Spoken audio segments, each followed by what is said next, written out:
A tense moment involving Israel's Prime Minister Benjamin Netanyahu and UK Prime Minister Keir Starmer is dominating headlines and social media, with people arguing over what it means for Britain's foreign policy, public order and political stability. Supporters call it decisive, critics call it dangerous, and across the UK, emotions are running hot. Overnight, police lines reportedly formed in parts of London. Protest footage spread faster than official statements, and suddenly what looked like a foreign policy moment started feeling like a domestic flashpoint. And this is where it takes a turn.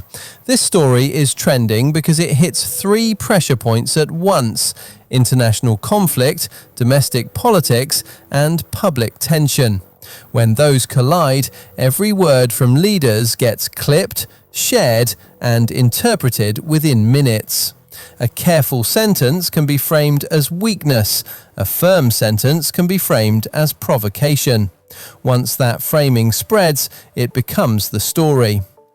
At the centre is a question the UK keeps returning to. What role should Britain play right now? Some want firm alignment and clear statements. Others want restraint and de-escalation. And many people are exhausted, feeling like global crises keep landing on the doorstep of everyday life, while daily stress never really lets up. Starmer is under pressure from multiple directions. He has to look steady and diplomatic, reassure allies, and avoid inflaming tensions at home. He also has to manage the political reality that different groups inside the UK want very different things from him, sometimes completely opposite things. And he has to do it knowing that any perceived misstep can trigger backlash in Parliament, in the press, and on the streets. But here's the detail most people miss. In moments like this, perception moves faster than policy.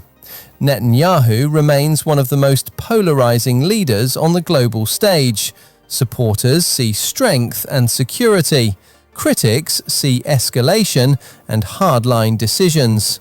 And that divide doesn't stay overseas. It echoes across Europe, across the UK, and across social media, where nuance gets buried and short clips replace full context.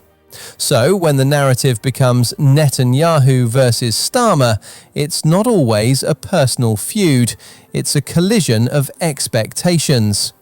Is the UK standing firm, standing back, or standing in the wrong place entirely? And this is where it takes another turn. The UK reaction becomes the real story. Here's a question for you, because this is where opinions split hard. Do you think Starmer should take a firmer stance here, or would that only make things worse? Because public response can move faster than government action. Protests can form quickly. Counter-protests can follow. Online arguments can spill into the streets.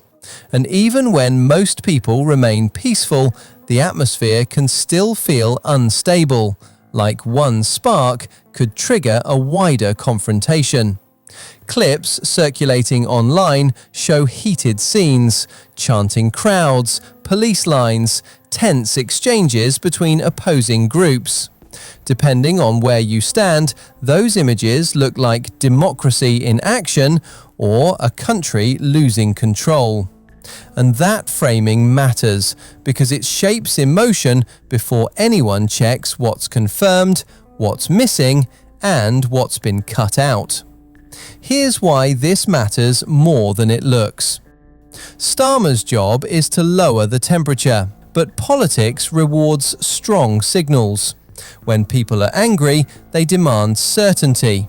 When people are afraid, they demand protection. When people feel unheard, they demand someone to blame. And when people feel morally certain, they don't want compromise. They want validation. And this is where leadership becomes less about policy and more about psychology.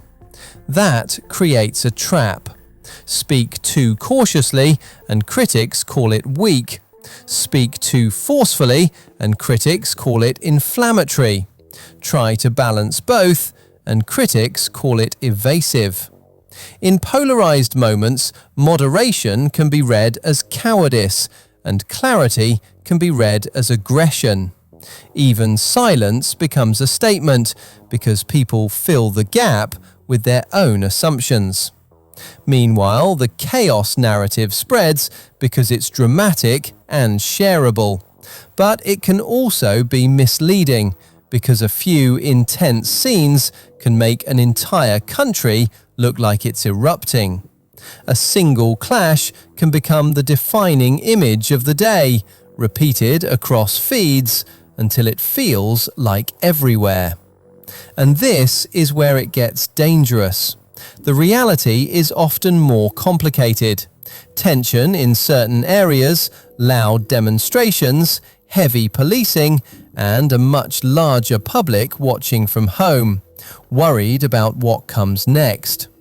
People worry about safety, about community cohesion, and about whether politics is making everyday life more unstable. They also worry about being misrepresented, judged by the worst clip on someone else's timeline. Here's the midpoint twist. The story stops being only about foreign policy and becomes about identity inside the UK. Because the UK isn't reacting as one unified crowd. It's reacting as many communities at once, each with different histories, different fears, and different expectations of government. For some, the priority is security and solidarity with an ally. For others, the priority is humanitarian concern and opposition to escalation. For many, it's simply keeping streets calm and daily life normal. And this is the part that decides what happens next.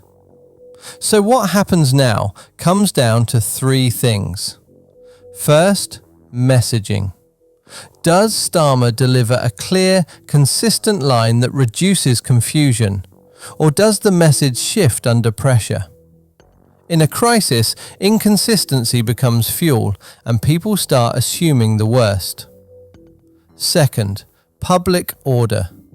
Can demonstrations remain peaceful and separated, or do flashpoints keep appearing? The difference between tense and chaotic is often a few moments in a few places, captured on camera and amplified online. Third, the online feedback loop. Clips without context spread quickly. Rumors move faster than corrections, and once people feel they've seen proof, it becomes hard to cool emotions down, even if later updates add context. One more thing before we wrap, because this is what most updates will hinge on. Starmer's challenge is to lead without rewarding extremes. Condemn violence clearly, support lawful protest, keep language measured, and focus on practical steps like public safety and community reassurance. That's not flashy, but it's what stops tension from turning into something worse. Netanyahu's presence in the narrative adds intensity because it pulls the UK into a global argument many people already feel deeply about. And when people feel deeply, they don't just debate, they mobilize. So, is the UK erupting in chaos? In some places, scenes look intense. In many places, life continues. But the bigger point is this: the temperature is rising, and the country is divided on what the right response even looks like. Because once public tension reaches this level, it rarely fades quietly.